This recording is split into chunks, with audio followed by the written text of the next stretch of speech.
नहीं चलेगी, नहीं चलेगी, नहीं चलेगी। लाठी पानी की सरकार नहीं चलेगी, नहीं चलेगी, नहीं चलेगी। इनकलाब जिंदाबाद, जिंदाबाद, जिंदाबाद। सरकार मुर्दाबाद, मुर्दाबाद, मुर्दाबाद। प्रशासन मुर्दाबाद, मुर्दाबाद, मुर्दाबाद। बीजेपी सरकार मुर्दाबाद, मुर्दाबाद। ये आज का प्रोग्राम, कल का जो लाठीचार्ज हुआ है उसके प्रति लोगों का एक गुस्सा है कि अगर आम जन अपनी मांग करने के लिए सरकार के पास जाता है या सीएम के पास जाता है, उसके सामने अपना विरोध प्रदर्शन करता है, तो ये सरकार उस पर लठ बरजा देती है। और लोकतंत्र जो है लठतंत्र नहीं होता। इस लठतंत्र के खिलाफ आज का प्रदर्शन है कि जो साथियों के साथ जाती हुई है उसका न्याय मिलना चाहिए और दोषी पुलिसकर्मियों के खिलाफ सख्त से सख्त कार्रवाई होनी चाहिए।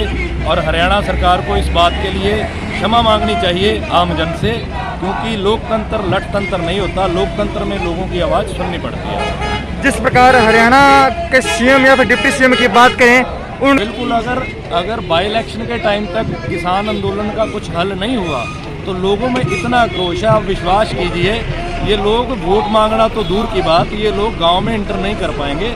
ये इनके हित की बात है। अगर ये बाई इलेक्शन में चुनाव लड़ना चाहते हैं तो अपनी सरकार के ऊपर दबाव बनाएं कि वो ये कानून वापस लें, अन्यथा ये खुद इस्तीफे देके किसानों के साथ आकर बैठें अगर इन्होंने बाई इलेक्शन में कल को गाँव में जाना है।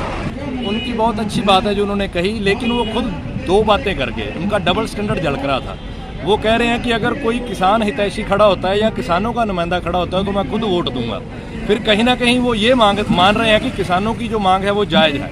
अगर किसानों की मांग को वो जायज़ मानकर वोट दे रहे हैं तो उनको चाहिए कि आज भी जिला अध्यक्ष के पद से इस्तीफा देकर किसानों के साथ आकर बैठे, अगर वो किसान के सच्चे हितैषी हैं। उनका जो आज का स्टेटमेंट है, अगर सारा उसका पड़चोल किया जाए, सारा एंड में उसका वो जो सार निकाला जाए तो वो सार उनका भी पॉलिटिकल ही है। अगर वो किसान हितैषी हैं, किसान को वोट देने की बात कर रहे हैं, तो उनसे विनम्र प्रार्थना है कि वो भी इस्तीफा देके आके किसानों के साथ बैठें, फिर उनको मानेंगे। आगे के किसानों की क्या रूपरेखा रहेगी? किसान रूपरेखा, जब तक हमारे तीनों काले कानून वापस नहीं होते तब तक किसान संयुक्त मोर्चा जो भी प्रोग्राम बनाएगा, इलाहाबाद संयुक्त मोर्चा उसे जोर शोर से इसी तरह लागू करवाता रहे। एफसीए वाला कल का प्रोग्राम है। कल का प्रोग्राम हमने बना रखा है, उसकी रूपरेखा थोड़ी देर में आपको बता देंगे। कल का प्रोग्राम भी किया जाएगा। जी धन्यवाद। खट्टर मर गया, खट्टर मर गया। साडा एक, साडा एक। खट्टर मर गया, खट्टर मर गया, खट्टर मर गया। बीजेपी मर गई, बीजेपी मर गई। किसानों के साथ जो दुर्व्यवहार किया गया इस सरकार की तानाशाह रवैये ने, जबकि सरकार को पता है कि किसान कहीं भी इनका बीजेपी का कोई प्रोग्राम नहीं होने देगा, लेकिन उसके बावजूद इन्हें पिटाने के लिए इन्होंने फिर दोबारा जो है रोहतक में आने की कोशिश की और हमारे किसानों ने शांतिप्रिय ढंग से उसको घेरने की कोशिश की। शांतिप्रिय ढंग से 85-86 साल की उम्र के 90 साल के बुजुर्गों के सरों पर लाठियाँ मारी गई। किस प्रकार से संविधान की धज्जियाँ उड़ाई गई है। संविधान में हमें अपना हक मांगने का पूरा अधिकार है, लेकिन हमारे हक छीने जा रहे हैं। हम तब तक करते रहेंगे जब तक तीनों काले कानून वापस नहीं हो जाती और हम के पुतले भी फूटेंगे।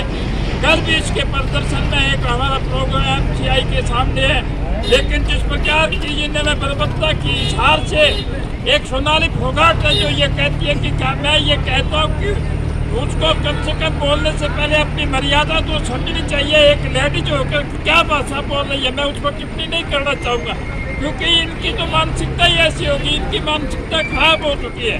ऐसी भाषा नहीं करनी चाहिए। हमारे 85 साल के बुजुर्गों पर जो लाठियाँ बरसाई गई है रोहतक में, उसकी एक लाठी का हम बदला लेकर रहेंगे।